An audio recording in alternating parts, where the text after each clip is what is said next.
Jalebis. An honest boy is on his way to school, carrying money in his pocket to pay the school fee. The sight of crisp, syrupy jalebis in the market excites him, and the coins in his pocket begin to jingle.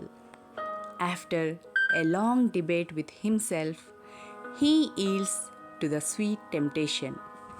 It happened many years ago. I was in the fifth standard at the government school Kambelpur, now called Attack. One day, I went to school with 4 rupees in my pocket to pay the school fee and the fund. When I got there, I found that the teacher who collected the fee, Master Ghulam Muhammad, was on leave, and so the fee would be collected the next day. All through the day, the coins simply sat in my pocket. But once school got over and I was outside, they began to speak. All right, coins don't talk. They jingle or go kanak. But I am telling you, that day they actually spoke. One coin said, "What are you thinking about? Those fresh, hot jalebis coming out of the kadao in the shop over there. They are not coming out for nothing. Jalebis are meant to be eaten, and only those with money in their pocket can eat them. And money isn't for nothing. Money is meant to be spent, and only they spend it who like jalebis. Look here, you 4 rupees, I said to them. I am a good boy. Don't misguide me, or it won't be good for you. I get so much at home that I consider even looking at something in the bazaar is a sin. Besides, you are my fee and fund money. If I spend you today, then how shall I show my face to Master Ghulam Muhammad in school tomorrow, and after that too, Allah Mia at Qayamat? You probably don't know it, but when Master Ghulam Muhammad gets angry and makes you stand on the bench, he simply forgets to let you sit till the last bell rings. So, it's best you stop chewing at my ears like this and let me go home straight." The coins disliked what I had said so much that all of them began to speak at the same time.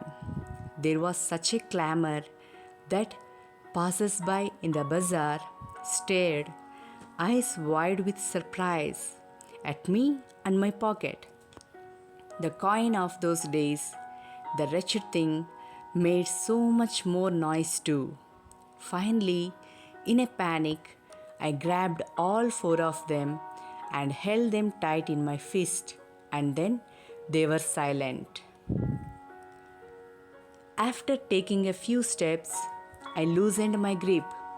Immediately, the oldest coin said, "Here we are trying to tell you something for your own good, and you try to strangle us instead? Tell me honestly now, don't you feel like eating those hot jalebis? And then, if you do end up spending us for today, won't you get the scholarship money tomorrow? Sweets with the fee money, fee with the scholarship money, end of story. Kaisa katam, paisa hazam." "What you are saying isn't right," I replied. "But it isn't that wrong either. Listen, stop blabbering and let me think. I am not a common sort of boy, but then these jalebis are no common sort of jalebis either. They are crisp, fresh, and full of sweet syrup." My mouth watered, but I wasn't about to be swept away so easily. In school, I was among the most promising students. In the 4th standard exams, I had even won a scholarship of 4 rupees a month. Besides, I came from a particularly well-to-do family. So I enjoyed considerable prestige. I had never once been beaten so far. On the contrary, Masterji had got me to beat the other boys. For a child of such status, standing there in the middle of the bazaar eating jalebis, no, it wasn't right. I decided. I clenched the rupees in my fist and came home. The coins were so keen on being spent that day. They kept up their attempts at persuasion till their voices began to choke. When I reached home and sat on the bed, they began to speak. I went inside to have lunch. They began to shriek. Thoroughly fed up, I rushed out of the house barefoot and ran towards the bazaar. Terrified I was, but quickly I told the halwai to weigh a whole rupee worth of jalebis. His astonished look seemed to be asking where I had the hand cart in which I would carry all those jalebis. Those were inexpensive times. 1 rupee fetched more than 20 rupees does nowadays. The halwai opened up a whole newspaper and heaped a pile of jalebis on it. A heap of jalebis he eats and shares them liberally with one and all. Though penniless now, he feels no less important than a mob leader. The real problem at hand is payment of school fee on time. Just as I was gathering up the heap, in the distance, I spotted our Tonga. Chacha Jan was returning from court. I clutched the jalebis to my chest and ran into a gully. When I reached a safe corner, I began to devour the jalebis. I ate so many jalebis that if anyone pressed my stomach a little, jalebis would have popped out of my ears and nostrils. Very quickly, boys from the entire neighborhood assembled in the gully. By that time, I was so pleased with my stomach full of jalebis that I got into the mood for some fun.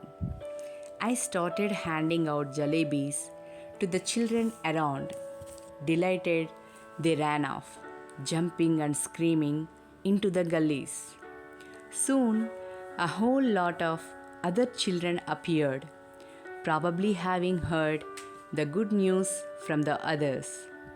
I dashed to the halwai and bought 1 more rupee's worth of jalebis, came back and stood on the chabutara of one of the houses, liberally distributing jalebis to the children just like the Governor Sahib used to distribute rice to the poor and needy on Independence Day.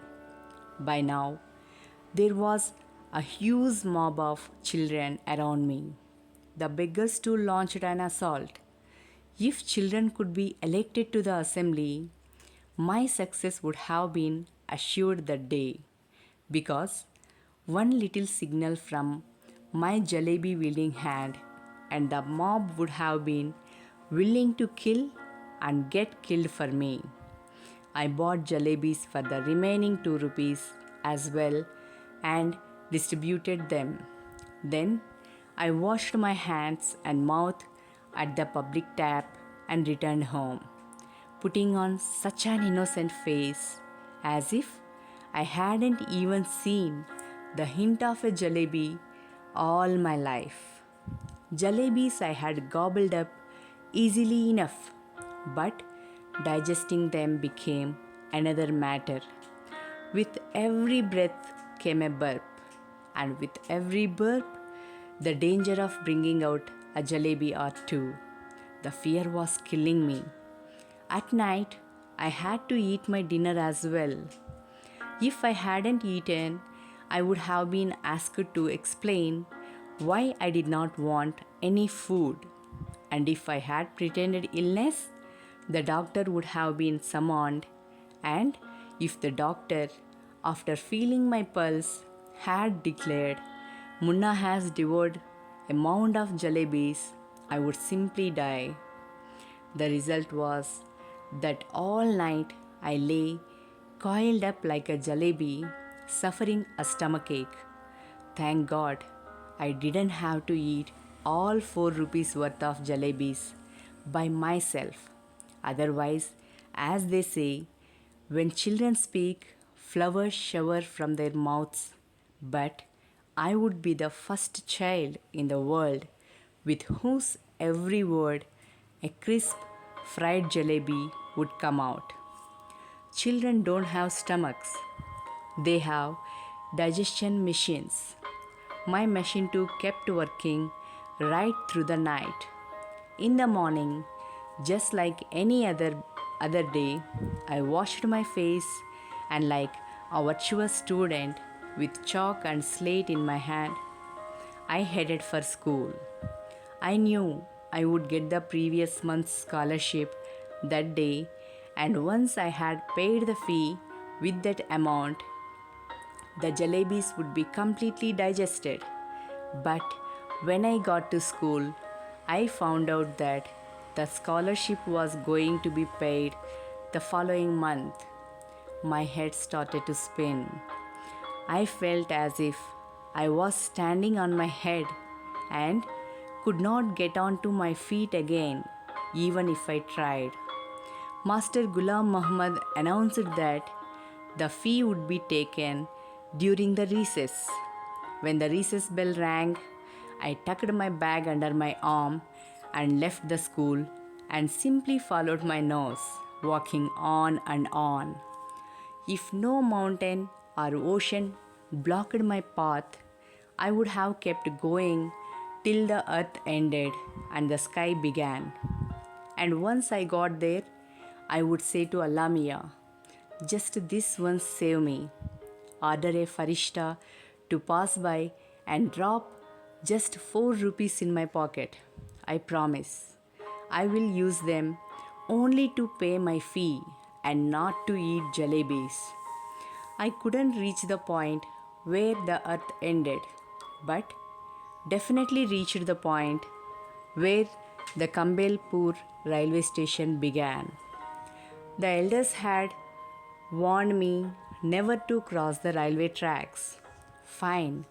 The elders had also warned me that one must never eat sweets with one's fee money.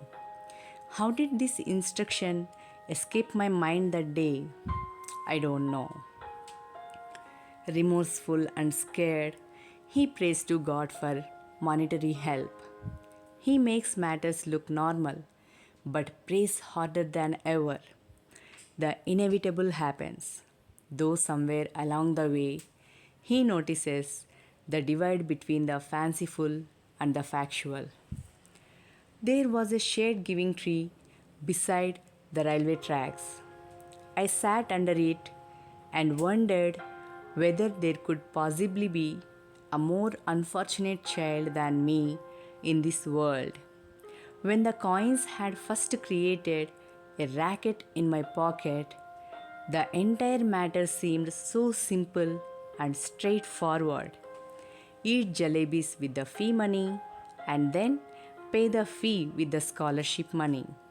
I thought that 2 and 2 added up to 4 and could never be 5. How was I to know that sometimes it added up to 5 as well? Had I known that I would get the scholarship the next month, I would have postponed my jalebi eating program to the next month as well.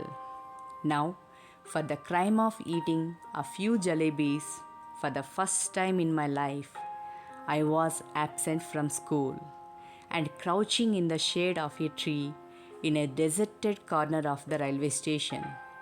Sitting there under the tree, at first I felt like crying. Then I felt like laughing when it struck me that the tears I was shedding were not tears but drops of jalebi syrup.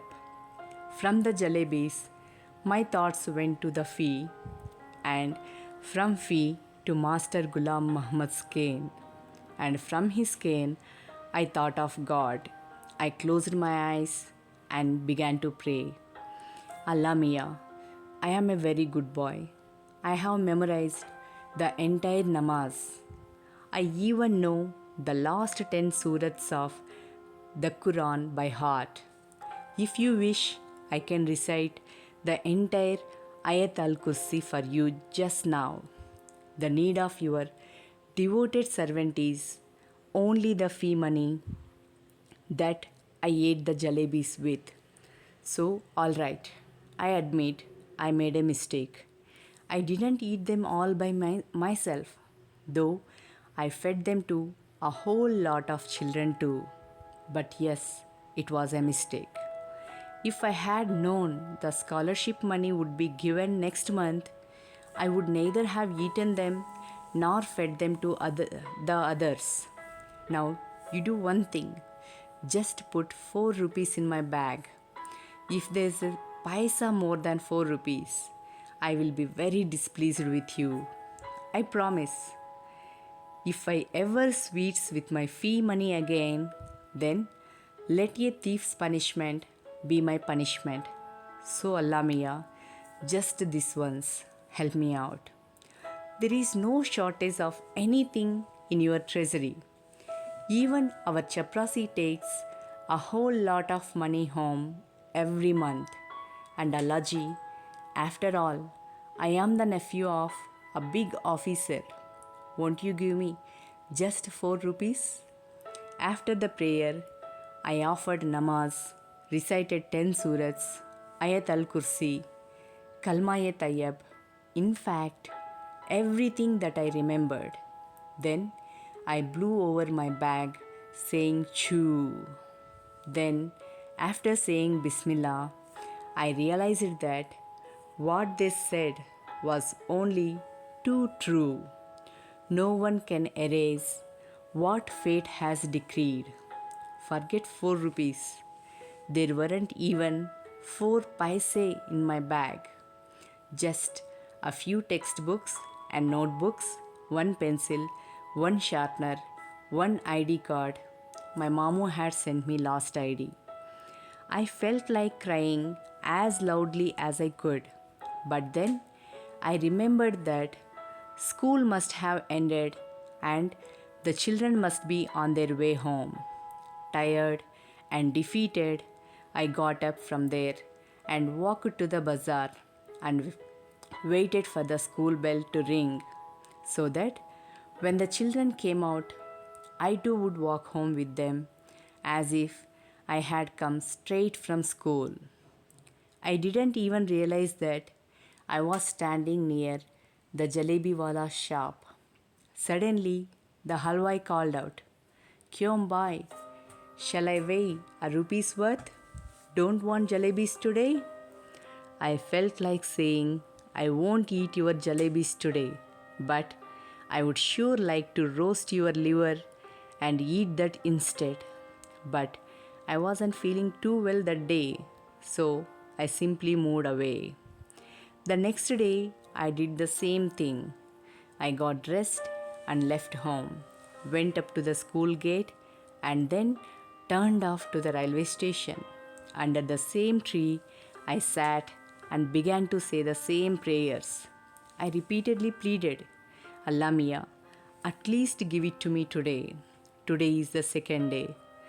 Then I said, all right, come, let's play a game. I will go from here to that signal. You secretly place 4 rupees under this big rock.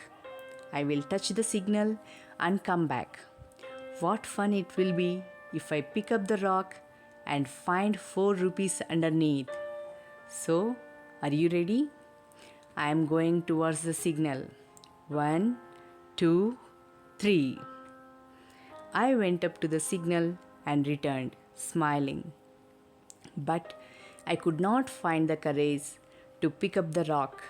What if the coins were not there? But then I thought, what if they were?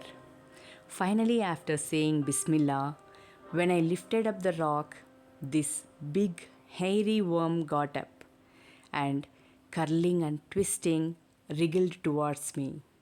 I screamed and ran away and once again touched the signal. Then, crawling on my hands and knees, I reached the tree. I tried my best not to let my eyes stray towards the rock, but as I picked up my bag and was about to leave, I had to look once again at the rock. And do you know what I saw there? I saw Mr. Worm coiled on it comfortably, staring at me. I walked away thinking, tomorrow I will do wazoo, wear clean clothes, and come here. From morning to noon, I will keep reading the namaz. Even if even after that, Allah doesn't give me 4 rupees, I will be forced to learn how to strike bargains or make deals with Him. After all, if my Allah Mia does not give me my 4 rupees, then who will? That day, when I returned home, apparently from school and actually from the railway station, I was caught. The report of my absence had reached home. It's useless to relate what happened after that. Well, whatever happened, happened. But up to the 7th or 8th standard, I kept wondering, if Allah Mia had sent me 4 rupees that day, what harm could it have possibly caused anyone? It was only later that I came to the conclusion that if Allah Mia were to provide all for the asking, then man would even today be living in nests like vultures and crows and would not have learned the art of making jalebis. Ahmad Nadeem Quasmi.